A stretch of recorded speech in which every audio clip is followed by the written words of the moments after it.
Why hello there, how are you today? Awesome Soul here, and I am back with some more Robocraft news, plus a little bit of something extra. Throw that in after I get through the news though. What I'm kind of hoping to do with this episode is, obviously, give you some news, but also give my thoughts on the current state of the game. Some of you might remember a while back it was sort of like a grading system where I would rank all of the parts and give it a letter grade for how well it fits into the game currently. Well, I'm gonna kind of do a little bit of a boiled down version of that. But first things here, we have an opportunity to support some charity. And this is done through the Yogscast's Jingle Jam. And if you support this charity event, you will get the aptly named Jingle Jam pack for Robocraft. But let's dive into this a little bit more. They say here, the Humble Bundle is a great way for you to support some worthy charities while grabbing some top digital content and games for just a few dollars. If you pay $35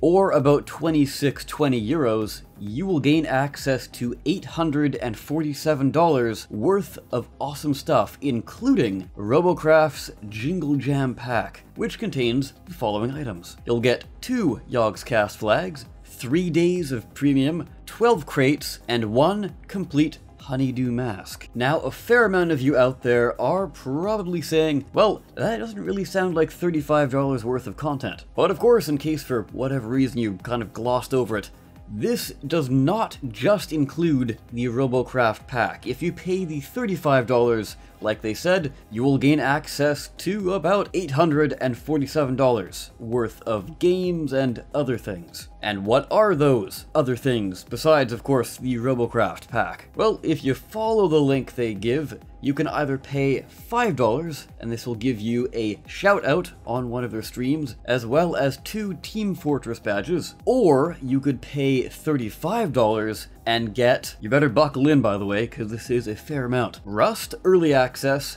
Dungeon of the Endless, Cube Director's Cut, plus 2 bonus items, Gary's Mod, Defend Your Life Tower Defense, Goltha Run, a Dark Future novel, Gunpoint, Warhammer Verdanttide Dwarf Helmet DLC, Teslagrad, Rethink, Guardians of Ember DLC, Dreaming Sarah, Chivalry Medieval Warfare, Blade and Soul Giveaway Pack, Guild Wars 2 Heroic Edition, which is pretty cool there. If you're into MMOs, that is. On top of that, if you also want more Guild Wars goodness, it gives you a 25% off voucher to the upcoming DLC. Another really cool thing is Warhammer Verdanttide 2 Beta Access. And from what it seems like, the beta is not actually live, so this is kind of a pretty exclusive thing. You'll get Blockstorm, Ancient Planet, Gangs of Space Jingle Jam Pack, Star Trek Online, Enterprise Bridge Officers Pack, Idol Champions of the Forgotten Realm Castile Starter Pack, Crusaders of the Lost Idols Elite Starter Pack, Neverwinter Fey Wild Starter Pack, Awesome Knots Yogscast Pack. I mean, really, I could go on and on. If you want to see what you'll actually get,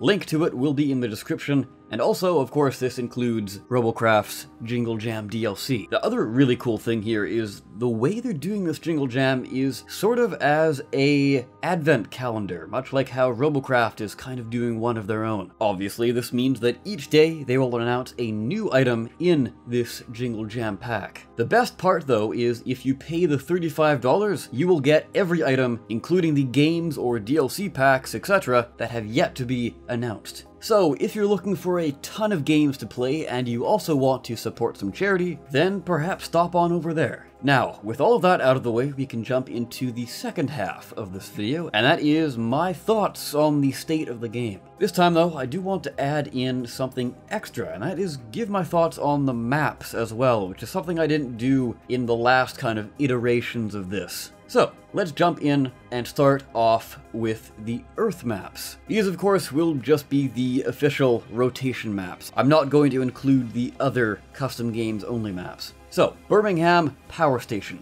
by far my favorite map currently in the game, mainly due to the amount of variety that's in here. They've got big, huge set pieces and a lot of varying terrain as well, because there's some parts that are really wide open, and then there's other parts that are a lot more closed off. On top of that, it seems like there's also something here for everyone, like the large bridge slash power cable setup, whatever you want to call that. It's a really good sniper spot, especially if you are an insect. A lot of those seem to perch up there, which is something you don't really see too often. A map that actually has a good spot for insects to take advantage of. As well, you've got things like helicopters which can peek in and out of the reactor to shoot at the targets outside. But if you want to be sneaky, if you're a cruiser for example, you can drive into the reactor with your incredible speed and shoot up at the helicopter. As well, middle point is a really good area if you are a more tanky build, as there is a huge amount of cover that you can take advantage of here. So really strong sniper builds can't really pick your guns off. Whereas if you're in the same tanky build and you try to go for either far or near, then you won't be nearly as successful. Whereas if you're a more fast and nimble kind of vehicle, then you can easily go and take those points for your team. Now, I also have the feeling that Birmingham Power Station is one of, if not the most popular map. If you agree, I am curious. Leave your comment down below. And if you have another favorite map, let me know as well. Anyways, on to the other maps. Now, I don't quite have as much to say about these, and that's also probably a good thing, because I would be here for far too long. Anyways, the other Earth map, Vanguard's End, is,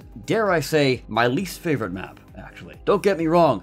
The massive set piece in the middle is super cool. However, the rest of the map is just really lackluster. As if you're an aircraft on this map, you have a massive advantage over everyone. Because the only real cover in this map, the actual crashed Vanguard ship, it's big enough for you to actually easily maneuver around in, get some plasma bombs off, and duck back out one of the cracks in the ceiling. Then you just simply get some power back and go for another bombing run. Or have your allies finish off your crippled target. And yeah, like I was saying before, everything inside the Vanguard, that's pretty cool. But everything outside of the Vanguard is just incredibly bland, and it's way too wide open. With all the other maps, there's a lot of variation in terrain, but with this map, there really isn't that much. Now, theming-wise, I can understand when you've got this huge thing coming down out of space and crashing into the ground, it's gonna disperse a lot of dirt and flatten it out. So what I'm thinking to improve this map is just simply add more debris around, especially some more angled debris to help ground bots protect themselves a lot better from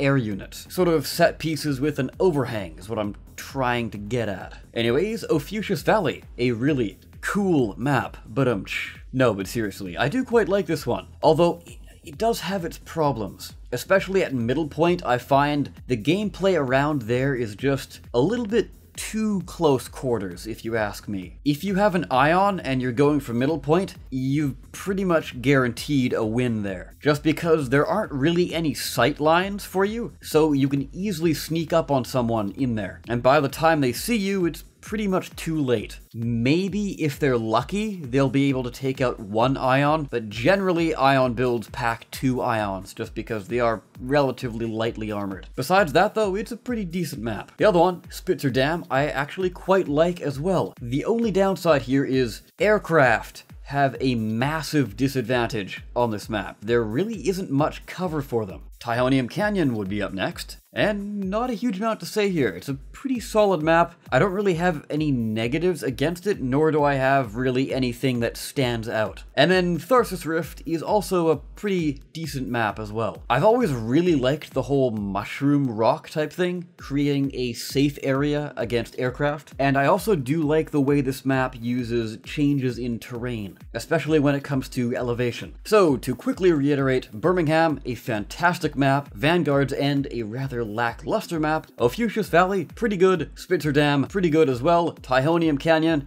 it's alright. Tharsis Rift, not too bad. Now, do you agree or disagree with my choices here? I'd say the line, but honestly, you know what to do already. Now, not to make this episode too long, let's blast through everything else. Wheels, alright. They are fantastic at getting from A to B and obviously capturing points, but not much else. They have a huge amount of speed, but very little mobility. And what I personally mean by mobility is getting up steep hills, climbing, jumping, strafing, that sort of thing. The speed is great, but if you don't have mobility in Robocraft, that is something that's going to severely hold you back. Don't get me wrong though, wheels still are really good for crazy sneak attacks, as well as the aforementioned point capturing. Now, tank tracks are probably one of the worst parts in the game right now, or at least in my opinion. Sure, they have a huge amount of bulk, but much like the wheels, they have very little mobility. On top of that, they're not the fastest part either. So sure, they have a lot of health, but you can't really run away from a fight that easily. On top of that, you can't jump, you can't dodge, and you can't climb to safety, which makes their huge health pool kinda pointless. And obviously, they are a really big target, which means that they're easy to take out in combat, and also makes it more difficult for you to actually build around. Next up, skis. They're just a gimmick. Honestly, some things have been done recently to try and improve them, but I don't really see a way of improving skis. Unless they got their own ability to move, like maybe little mini built-in thrusters on the ski, I don't see these becoming all too viable. On to hoverblades, as usual, they are a pretty solid part. Hard to go wrong with some hoverblades. Pretty good speed, and they also have some pretty good mobility as well. But the best thing of all is that, without a doubt, they have the best redundancy in the game, where if you build your bot correctly and it's a fairly light build, you can still hover away to safety with just a single hoverblade. And that's something you cannot do with a single tank track, a single ski, or a single wheel, or even a single insect leg, which in the past little while have been given a huge amount of help. However, they still need a lot more. Don't get me wrong, they're fun to play. However, if you encounter any of the kind of weird glitchy behaviors they have, that kind of ruins all of the fun of them, and then it really just puts you in a sour mood. It's almost like your bot is kind of trying to fight against you almost. Almost like a sixth enemy member, if you want to get a little bit hyperbolic there. Anyways, overall, insect legs, fun in concept, but their current execution needs a lot of work. Next up, the mech legs, fairly solid. However, they're not quite as powerful, especially with the mortar running around. And the sprinter legs as well, they're not as powerful as they used to be, as the mortar is now basically more of an anti-mech weapon than plasma is. It's incredibly devastating to sprinter players, and I don't really know how you could go about fixing it other than simply removing the mortar. On top of that though, sprinters do have a couple problems, mainly with their weird off-road wonkiness. Also, as I've said many times before, when you come out of a jump, it completely stops all momentum. And they didn't used to do that. It would slow down your momentum, and then you would keep going. You wouldn't stop completely. The biggest thing here though is a bug that has not been addressed since it was introduced was the crouching bug. At least I'm pretty sure it's a bug, because previously, before I believe the speed boost update, you could crouch and it would cut your speed by a decent amount, but you would still be moving at a fairly solid pace. Now it cuts your speed to, I believe, exactly 40 miles per hour, which should not be the case because mech legs, when crouched, still move faster than sprinter legs when crouched. So yeah, sprinter legs, still a fairly solid part, if not a little buggy at the moment. But not game-breakingly buggy, you can still work around it. Anyways, wings, pretty solid, not really much to say here as I don't play flyers too often. And then rotor blades, still suffering from the classic problem of having a ridiculously oversized hitbox with very little armor to back up being such an easy target. And we come to the last two. Thrusters are, in my opinion at least, in desperate need of a little bit of a rework. Basically, I agree with what was proposed in a couple videos back, where they would gain a spin-up time, but would have more force. This would basically balance out drones by making them faster, but less maneuverable. Because the biggest problem with drones is that the anti-air weapons, the flak and lommel, have very little effect on them, because I'm sure you've seen the lock-on missile launcher tends to swirl around drones if they're dodging constantly, and also flak cannot get maximum stacks if something's dancing around the skies, especially at even medium range. It's kind of hard to maintain a maximum stack, especially if it can duck behind a pillar for a couple seconds and then pop out and continue now with increased power. The other reason why I think it needs to happen is propellers. If you remember when propellers were introduced, they had no spin-up time, so propeller drones were, dare I say, even worse than regular drones, because they were drones, but tankier. Thankfully, this was fixed by giving propellers a spin-up time, which begs the question, if players were having such a difficult time with propeller drones, and all they needed to do to fix those was add a spin-up time to the propellers, why not do the exact same to thrusters, which would solve the age-old problem of drones, or at least balance them to where I think they should be. So in the process of recording this video, it turned out to be an incredibly long video. So I think what I'm going to do is actually split this thing up to save your guys the sanity of me just blabbering on for far too long. So I'll split it up and the rest of it will be part of the next video. Anyways, with that guys, I of course have been the Awesome Soul. I thank you all so very much for watching. I'll see you next time. Take care.